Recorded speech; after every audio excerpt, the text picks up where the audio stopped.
Hey students, welcome back to my channel Bansal biology. जैसे कि आप देख सकते हैं डीबीटी और जो गैट-बी के फॉर्म्स हैं वो रिलीज हो चुके हैं। इस वीडियो में हम स्पेसिफिकली डीबीटी के बारे में हर एक चीज़ जानने वाले हैं। तो जब आप इस इन्फॉर्मेशन पे क्लिक करोगे ना, तो आपके सामने इस तरीके का एक इन्फॉर्मेशन बुलेटिन ओपन हो जाएगा। इसमें हम आज के वीडियो में हर एक चीज़ डीबीटी के बारे में कवर कर लेते हैं। सबसे पहले अगर हम यहाँ पर देखें तो डीबीटी जो है उसका रजिस्ट्रेशन 8 फरवरी से लेकर 6 मार्च तक ओपन रहेगा। लास्ट डेट है 6 मार्च। जो फीस रहने वाली है अगर हम यहाँ पर देखें डीबीटी के लिए तो वो कि 1200 रुपये जनरल कैटेगरी स्टूडेंट्स के लिए और एससी वालों के लिए 600 रुपये होने वाली है। डीबीटी का जो करेक्शन होगा वो आप 8 तारीख से लेकर 9 तारीख तक करवा सकते हैं। 2 दिन आपको करेक्शन विंडो ओपन होगी। समझो आपने गलती से कुछ गलत अपलोड कर दिया उसके लिए। मोड ऑफ एग्जामिनेशन होगा सीबीटी और पैटर्न ऑफ जो एग्जामिनेशन होगा एमसीक्यू होगा। ड्यूरेशन ऑफ एग्जामिनेशन जो रहने वाला है वो 3 घंटे का ड्यूरेशन ऑफ एग्जामिनेशन रहने वाला है। डेट ऑफ एग्जामिनेशन रहेगा 20 अप्रैल। टाइमिंग जो होगी वो 3 बजे से लेकर 6 बजे होगी। शाम में यहाँ पर आप जो है आराम से एग्जाम दे पाएंगे, क्योंकि 3 बजे से 6 बजे आपका डीबीटी का एग्जाम रहने वाला है। एडमिट कार्ड बाद में दे दिया जाएगा, बाकी सारी चीज़ें बाद में दे दी जाएगी। ये जो वेबसाइट का लिंक है वो मैं आपको नीचे डिस्क्रिप्शन बॉक्स में प्रोवाइड कर दूंगी ताकि आप आराम से जाके देख सकें। अप्लाई करने के लिए ऑनलाइन एप्लीकेशन है। आपको सबसे पहले लॉगिन वगैरह करना पड़ेगा ईमेल आईडी मोबाइल नंबर देकर। उसके बाद आपके पास एक एप्लीकेशन नंबर आएगा जिसके थ्रू आप अपने डॉक्यूमेंट्स अपलोड कर पाएंगे, सब फिल कर पाएंगे और फिर पेमेंट कर पाएंगे।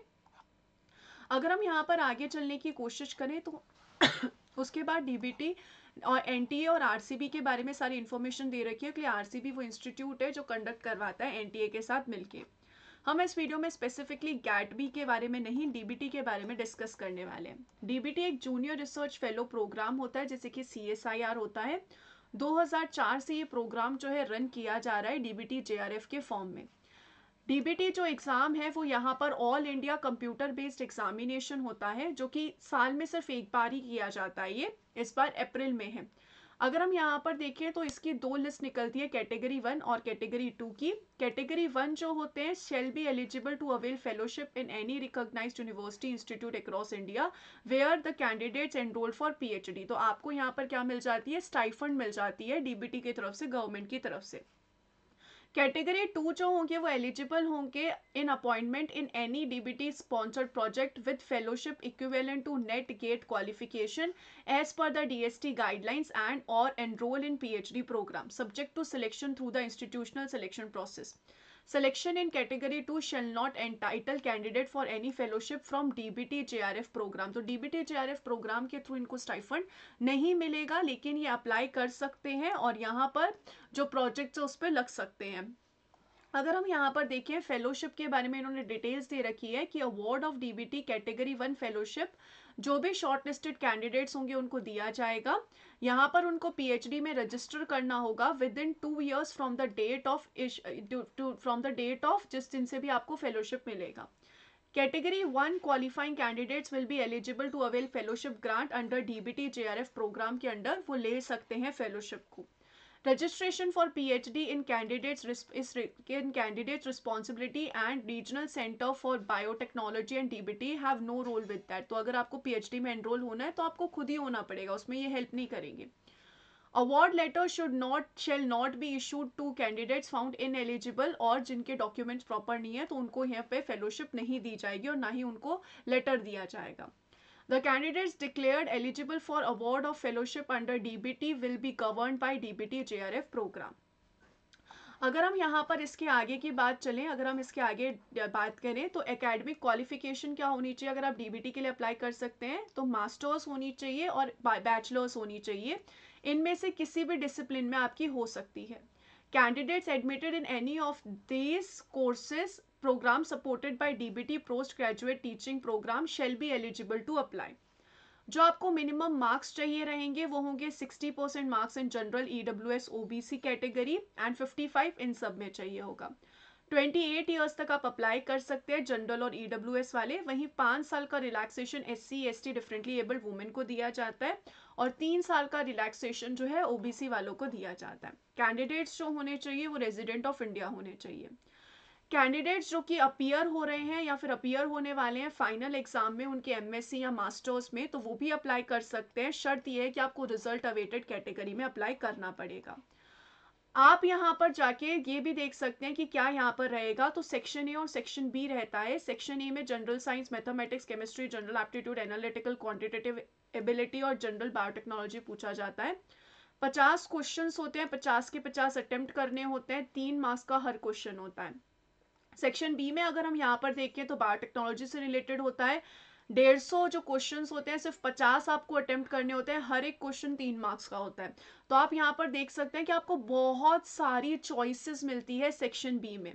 आप चाहें तो आप यहाँ पर जाके सिलेबस भी देख सकते हैं। तो हम यहाँ पर सिलेबस भी चेक कर लेते हैं कि क्या एग्जैक्टली यहाँ पे सिलेबस रहने वाला है।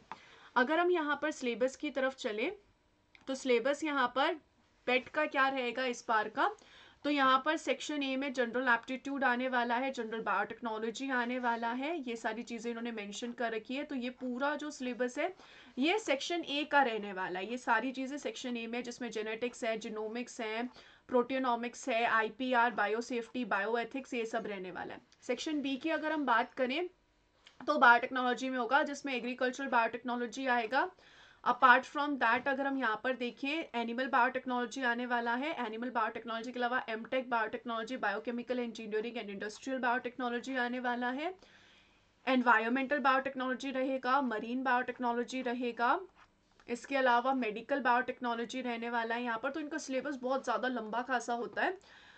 मॉलिक्यूलर एंड ह्यूमन जेनेटिक्स होने वाला है, न्यूरो साइंस होने वाला है इनके सिलेबस में। इसके अलावा फार्मास्यूटिकल बायोटेक्नोलॉजी होगा। एंड इसके अलावा अगर हम यहाँ पर देखें तो ये सारा जो सिलेबस है वो हो जाता है, लेकिन काफ़ी सिलेबस CSIR से मैच करता, तो इतना डरने वाली बात इस कंडीशन में नहीं है। अगर हम यहाँ पर आगे देखें तो इंग्लिश में ये एग्ज़ाम होने वाला है। जैसा कि मैंने कहा, सेक्शन ए होगा, सेक्शन बी होगा। सेक्शन ए में 50 क्वेश्चन होंगे, सारे अटेम्प्ट करने हैं। अगर आपने यहाँ पर सही किया तो आपको 3 मार्क्स मिलेंगे, गलत किया तो 1 मार्क्स डिडक्ट हो जाएंगे। बी सेक्शन में 150 क्वेश्चन है, 50 करने हैं, हर एक क्वेश्चन 3 मार्क्स का है। करेक्ट किया तो और इनकरेक्ट किया तो 1 मार्क्स आपका डिडक्ट कर लिया जाएगा।